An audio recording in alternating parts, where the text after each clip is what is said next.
Assalamualaikum warahmatullahi wabarakatuh. Mohon izin Bapak dan halo teman-teman semuanya. Perkenalkan, saya Yona Maidiana dengan NIM 555124026. Di sini saya akan menjelaskan terkait uji Gleser pada mata kuliah Statistika Ekonomi dan Bisnis Lanjutan. Oke, mungkin langsung saja kita mulai. Kita masuk ke data yang sudah disajikan. Oke, sebelum kita mulai ke bagaimana caranya, kita harus tahu dulu uji Gleiser itu apa. Jadi, uji Gleiser adalah uji hipotesis untuk mendeteksi adanya heteroskedastisitas dalam sebuah model regresi tentunya teman-teman. Nah, uji Gleiser ini melibatkan antara variabel independen juga dengan nilai absolut residual dari model regresi awalnya. Nah, tujuannya itu untuk apa? Jadi tujuannya itu untuk melihat apakah ada hubungan yang signifikan antara variabel independen juga variabilitas kesalahan prediksinya. Oke, mungkin langsung saja kita mulai ke langkah yang pertama. Langkah pertama itu kita copy semua ya teman-teman. Semua angka yang ada di dalam tabel terkecuali untuk nomor, nama, juga totalnya itu tidak perlu ya teman-teman. Kita klik, langsung kita copy. Oke, cukup sampai 100 kita kopinya. Nah, setelah itu kita copy atau kita bisa klik Ctrl C. Lalu kita masuk ke SPSS-nya ya teman-teman. Oke, kita masuk ke sini ya teman-teman. Kita klik bagian nomor satu di bawah variabelnya. Kita bisa pasang atau Ctrl V. Oke, sudah ada ya teman-teman, angkanya sudah terlihat.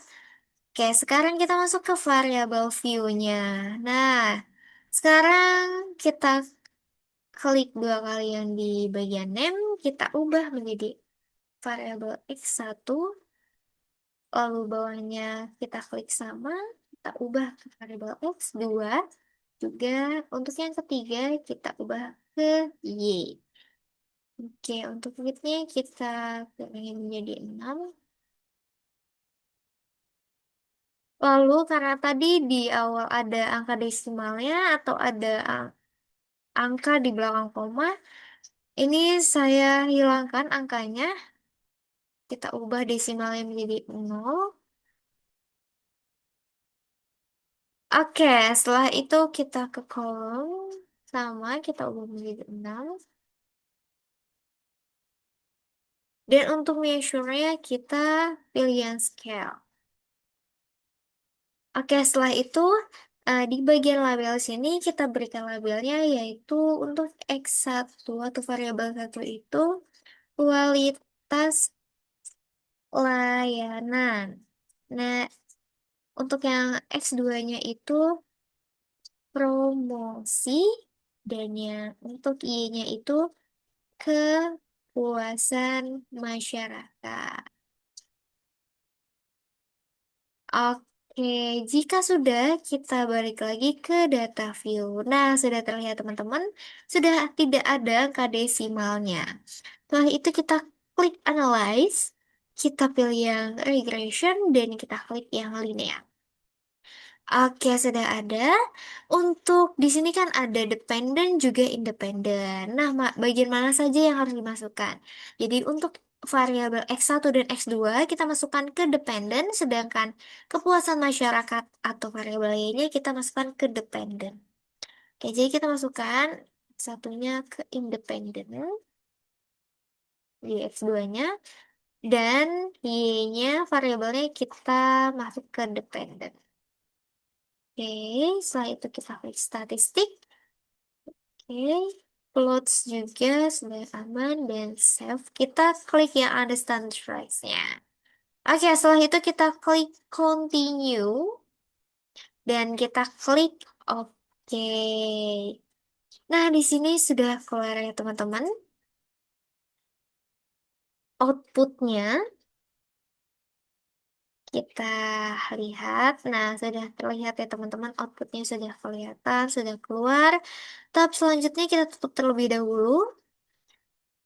Setelah itu kita masuk ke transform.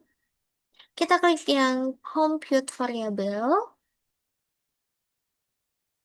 Lalu untuk target variable nih teman-teman, kita klik ABS underscore RIS. Nah, jika sudah untuk bagian function, kita klik yang O, dan di bawahnya kita klik yang ABS. Setelah kita klik ABS, kita letakkan ke atas. Oke, nah di sini ada tanda tanya ya teman-teman. Tanda tanya ini kita isi dengan understand trace residualnya yang tadi kita klik dua kali. Lalu kita klik OK.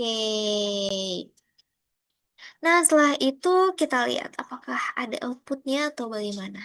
Nah, ternyata di sini outputnya itu bukan keluar berdasarkan tabel, namun hanya kata-kata seperti ini ya teman-teman. Namun tidak perlu khawatir, di sini kita bisa mencobanya lagi dengan tutup lagi bagian sini. Setelah itu kita klik analyze seperti yang awal. Nah, sebelum itu kita lihat di sini sudah ada ya teman-teman. Kita klik analyze, lalu kita klik regression lagi dan kita klik yang linear. Oke, karena sudah di sini bagian dependent tadi kita keluarkan dengan cara diklik, lalu kita keluarkan, lalu kita ganti dengan ABS RIS-nya yang kita masukkan seperti itu. Lalu kita klik yang save, kita unklik ya understand price-nya yang tadi kita klik. Setelah itu kita klik continue. Nah, setelah itu kita klik OK ya teman-teman. Nah, sudah terlihat ya teman-teman, di sini ada tabel koefisiensinya, di mana pada uji Gleiser ini kita harus mengetahui eh, nilai signifikansinya. Bagaimana cara mengetahuinya? Dengan cara kita lihat bahwa jika nilai signifikansinya lebih besar dari 0,05, maka tidak akan terjadi gejala heteroskedastisitasnya. Namun, jika nilai signifikansinya kurang dari 0,05, maka terjadi gejala heteroskedastisitasnya. Nah, bisa kita lihat di tabel koefisiensinya ini untuk variabel X1 yaitu kualitas layanan sebesar 0,166, di mana 0,166 ini menunjukkan bahwa lebih besar dari 0,05 yang membuktikan bahwa tidak terjadi heteroskedastisitasnya. Dan untuk variabel yang kedua yaitu promosi, nilai signifikannya sebesar 0,627. Yang dimana ini juga menunjukkan bahwa lebih besar dari 0,05. Jadi kesimpulannya, kedua variabel ini X1 dan X2 menunjukkan bahwa tidak terjadi heteroskedastisitas pada hasil outputnya. Seperti itu teman-teman. Nah, mungkin itu saja penjelasan terkait uji Gleiser dari saya. Kurang lebihnya mohon maaf. Wassalamualaikum warahmatullahi wabarakatuh. Nah, jangan lupa di save ya teman-teman.